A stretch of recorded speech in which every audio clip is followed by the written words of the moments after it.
Fala galera, então vamos começar hoje a nossa revisão sobre Filosofia Antiga 1, tá?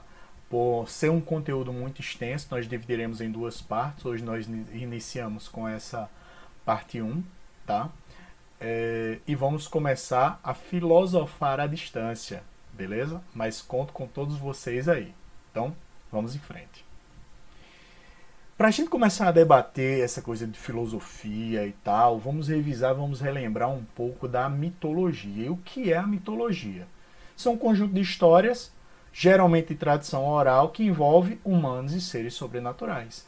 Então, quando a gente fala lá da mitologia nórdica, mitologia grega, mitologia tupi, ou seja, essas vinculações que existem entre os homens e os deuses, essas explicações, enfim, que eu vou falar daqui a pouco. Mas elas são inicialmente passadas através da tradição oral, do conhecimento oral que vai ser passado.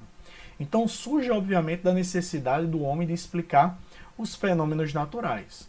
Por exemplo, lembrando que os mitos eles têm duas funções, tá? A função epistemológica e a função moral. E qual é essa função epistemológica? É de explicar esses fenômenos. Ou seja, falando dos gregos, eles não sabiam lá fisicamente, né, cientificamente explicar que quando as nuvens estão carregadas ocorrem descargas elétricas e tal.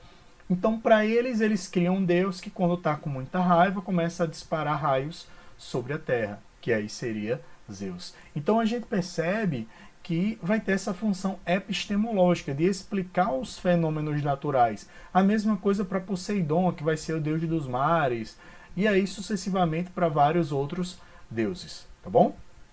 E a função moral é para fazer com que as pessoas andem na linha, para fazer com que elas pensem sobre algumas atitudes, para valorizar algumas atitudes, como por exemplo, um dos mitos conhecidos é dos 12 trabalhos de Hércules. Ou seja, qual é a mensagem moral que traz ali? Que muitas vezes os trabalhos parecem ser impossíveis, mas ele vai lá, dá a cara e tenta suprir todos eles. Tá? Então é isso a mensagem por trás das questões morais, ou seja, da função moral do mito. Tá? Então ele pode ter essas duas funções aí. Então, ó, os principais nomes, Hesíodo e Homero, tá? Homero que vai escrever a Ilíada, a Odisseia, tá? Hesíodo a gente vai ver, ele vai escrever a Teogonia. Mas por que eles são importantes? Porque eles são os primeiros a pegar e estabelecer aquilo que era uma tradição oral da mitologia grega e estabelecer em algo escrito, ou seja, eles escreveram a mitologia grega. Então, por isso que eles são considerados marcos muito importantes naquele contexto ali. Então, eles narram todos esses acontecimentos. Desde os deuses primordiais, Caos, Gaia, Tártaro, Urano, Érebo, Nix, Éter, Talassa, até as outras fases. A fase de Urano, que vai ser a fase seguinte, que é a geração de ouro. Depois a fase dos titãs, que é a fase de prata, que é a fase de Cronos. A fase de bronze, que é a fase de Zeus. Então, assim sucessivamente, eles vão explicando como é que funciona essas etapas, tá? Mas para nós o que é interessante é como os humanos são vistos a partir de cada uma dessas gerações. Para Hesíodo, os humanos eles passam por essas 5 grandes eras, junto com os deuses, tá? Não fazem parte dos deuses primordiais, certo? Mas a partir das gerações dos deuses, a partir de Urano, a partir da Era de Ouro. E aí o que é interessante é que esse relato de Hesíodo, ele vai se assemelhar a uma função epistemológica, ou seja, quando na Era de Ouro ali o homem está em harmonia com a natureza, ou seja, os princípios, aquela fase mais de selvageria, de caçadores e coletores, tá? A Era de Prata, essa violência, falta de reverência aos deuses, o que ele quer passar ali? Ou seja, é o momento que esses agrupamentos eles começam a crescer a partir do momento da sedentarização e começam a disputar entre si os melhores locais. A Era de Bronze, ou seja, é o domínio ali dos metais, o início da Idade dos Metais, então aquela transição ali. A Era de Ferro, que seria o desenvolvimento da medicina, da navegação, tá? Então nós vemos ali uma crescente no desenvolvimento, como se fosse uma função epistemológica de explicar esse desenvolvimento, essa evolução dos seres humanos ao longo da história e da pré-história, tá bom? Outro ponto que é interessante da gente falar, que é o teatro na Grécia Antiga. Então, lembrando que o espaço do teatro não era só de diversão, mas de educação e de cidadania, tá? Então ele vai ter um contexto muito amplo. Então, do mesmo jeito que muitas peças hoje, né, elas não têm a função só de lazer, elas têm uma função política, social por trás. Lá na Grécia isso era bem forte, isso era bem proeminente. E para eles as peças, o teatro grego, ele vai ter 3 dimensões: a dimensão psicológica, a dimensão religiosa e a dimensão social. O que seria essa dimensão psicológica? São esses dilemas existenciais. Por exemplo, Sófocles, ele escreve, daqui a pouco a gente vai falar dele, ele escreve uma peça chamada de Édipo Rei, que conta a história de Édipo, que foi abandonado porque a sua mãe tinha visto no oráculo que ele mataria o próprio pai, desposaria a mãe. E aí o que acontece é que ele mata o próprio pai, né, casa com a sua mãe, Jocasta. Depois que eles descobrem, ela comete suicídio, ele fura os próprios olhos e sai vagando. Ou seja, tem uma função moral, é um dilema existencial. É tipo, o incesto não é permitido na nossa civilização, ou seja, a relação entre pais e filhos não é permitida. Então é isso que nos traz, por exemplo, esse dilema psicológico por trás ali. A dimensão religiosa, o ser humano é uma parte do cosmos, ou seja, e isso é importante, que os deuses, e aí vocês veem isso também na história, os deuses gregos, eles são antropomórficos, ou seja, eles têm forma humana e eles têm essa ligação com os homens. Quando nós vamos estudar um pouco mais a fundo a mitologia grega, que não é o nosso objetivo, a gente vai falar mais de filosofia, mas quem tiver a curiosidade vai ver que boa parte ali você vai ter essa relação dos deuses com os humanos. Os deuses gregos, eles amam, eles odeiam, eles se apaixonam, eles se vingam, então eles têm essa ligação. Então tem essa vinculação muito forte do mundo humano com o mundo divino. E os elementos sociais e políticos, e aí a gente vai ter umas peças também que têm essa função. As tragédias, elas têm essa relação do homem, tá, com o divino. Surgirem em homenagem ao deus Dionísio, que é o deus da festa, do vinho, tá? Que para os romanos vai ser Baco. Os principais autores foram Ésquilo, Sófocles e Eurípides.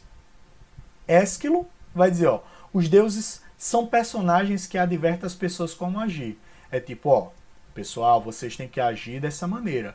Por quê? Porque senão eu não vou te abençoar, porque senão eu vou te punir. E os deuses gregos, eles são muito punitivos, tá? Então ele vai trazer essas ideias dentro das suas peças. Sófocles aprofunda os dilemas do cotidiano, como eu falei, a peça de Édipo Rei. E Eurípides, dilemas entre humanos e os deuses, políticos e sociais das cidades. Então essas relações, por exemplo, as traições de Zeus, que é o que dá o surgimento dos semideuses, e por aí vai. As comédias serviam para fazer uma crítica às questões políticas e sociais. Era uma saída que o povo tinha para questionar os problemas existentes. Tá? É como existe até hoje. Boa parte dos comediantes, eles utilizam o seu trabalho para fazer críticas sociais, políticas.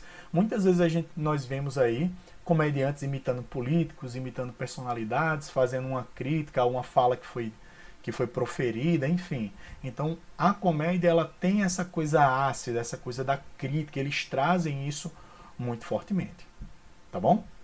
Mas, continuando, vamos falar sobre as escolas, sobre os filósofos pré-socráticos. E aí, Sócrates, os sofistas e Platão a gente deixa para depois, para não se prolongar muito. Então, eles se preocupavam com essa cosmologia, com uma coisa mais ampla, tá? E não com os dilemas tão humanos, mas uma coisa mais ampla.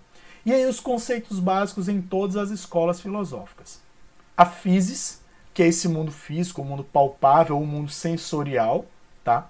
Arqué, que é os primeiros princípios, a origem de tudo. Como tudo surgiu? Surgiu a partir de quê? E aí cada escola filosófica, como nós vamos ver, dá uma explicação. O que é interessante, que a partir do momento que nós formos analisar, nós perceberemos que todas têm uma verdade, e se juntássemos todas, dá um pensamento muito interessante. Tá? Não é à toa que muitos pensadores da posteridade, lá no mundo moderno, eles vão buscar ali nos clássicos. E o Logos, que é o discurso racional para explicar a origem das coisas. Tá bom? Então vamos começar com essas escolas aí filosóficas. A escola jônica, os principais nomes, e aí nós temos 3, Tales, Anaximandro e Anaxímenes. Tá? O que é importante é que cada um deles tem o pensamento sobre uma forma da origem. Tales, a arqué de tudo é a água. Como eu disse para vocês, vale lembrar, quando nós vamos estudar a evolução das espécies, quando nós vamos lá para a biologia e tal, surgimento da vida, aquela coisa toda, onde é que surgiu a vida? Na água. Então, a gente percebe que existe uma certa ligação aí. Para Anaximandro, o arqué de tudo, né, é o apérion. Ele diz que ele não sabe. É algo que é indefinido. Tá? É o único que realmente, assim, ele não dá uma explicação do porquê. Anaximenes vai dizer que é o ar. E aí, eu tinha falado, mas se juntar, não sei o quê. Nós vivemos sem ar. Ar é imprescindível. Seja ele para seres aquáticos, enfim. É algo que é muito imprescindível para a vida. Tá? São físicos e seu interesse concentra-se em compreender que a matéria é composta na natureza, ou seja, a água, o ar, tá? E substituem essas explicações antropomórficas dos mitos por elementos naturais, ou seja, não foi mais Prometeu que pegou as pedrinhas lá, depois de Zeus dizimar todos os humanos e começou a jogar as pedras pelo ombro e que começou a surgir os homens. Mas sim, as coisas têm uma explicação científica, natural, racional, tá bom? A escola pitagórica, os números são a arqué de tudo que existe. Tudo é número, tudo tem medidas, tá? E os matemáticos sabem disso muito bem. Nós temos sequências que a Fibonacci, o Φ, nós temos sequências que se proliferam aí pela natureza. E aí o universo seria composto dessa harmonia e da proporção. Então tudo estaria em harmonia matemática no universo. E a matemática realmente ela é essencial para o nosso dia a dia. Tá? A escola eleata, que é o surgimento da ontologia, do surgimento, que é uma corrente filosófica que a gente vê na posteridade. E eles vão tratar a ideia do imobilismo, ou seja, nada muda, tudo permanece sempre do mesmo jeito. Mas não dissesse que tem a ver, um dos princípios é que a gente tem até hoje, nada se cria, tudo se transforma, ou seja, tudo permanece. Não o mesmo, obviamente, mas tudo permanece aqui e é transformado. A escola atomista, a arqué era feita de átomos e espaços vazios. Os átomos seriam esses elementos indivisíveis, minúsculos. Então, Demócrito ele vai ser o primeiro a pensar essa ideia de átomo.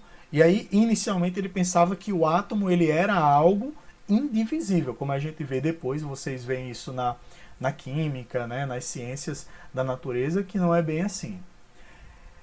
Heráclito de Éfeso, ele não se enquadra em nenhuma dessas escolas, ele é uma coisa, um ponto fora da curva. Ele vai ter uma tese mobilista, ou seja, enquanto, só voltando para a gente ver, na escola eleata, tudo muda, tudo permanece, tá? Ele vai dizer, tudo agora muda, enfim, muda e não permanece. E a luta dos contrários gera essa mudança, tá? E o arqué é o fogo, o elemento primordial aí é o fogo. E o que é interessante é nós pegarmos outro pensador de Éfeso, que é Parmênides, tá? Então, só para a gente concluir aí, então Parmênides, o princípio das coisas era o ser, ou seja, o arqué é o ser, é o humano. Para Heráclito, o fogo. Para Parmênides, o ser é imutável, ou seja, ele não muda, não há mudanças visíveis. Heráclito é mobilista, ou seja, as coisas estão em certa mudança. A verdade está no ser para além dos fenômenos. E Heráclito, a verdade está no vir a ser, no movimento. Para Parmênides, a linguagem exprime o ser. Dessa forma, o logos, o conhecimento, pode captar a verdade. Para Heráclito, a linguagem jamais pode captar o que é a coisa, de forma que o logos não exprime o ser. E por fim, Parmênides, o ser não pode ser e não ser ao mesmo tempo. Ou seja, por exemplo, Deus. O ser e o não é ao mesmo tempo, pois tudo flui conforme a luta dos contrários. Então ele diz que essa harmonia do ser e não ser, do sim e no não, desses antagonismos é que movem aí, tá bom? Então, galera, na próxima aula a gente vê Sócrates, os sofistas e Platão, beleza? Se cuidem e até a próxima.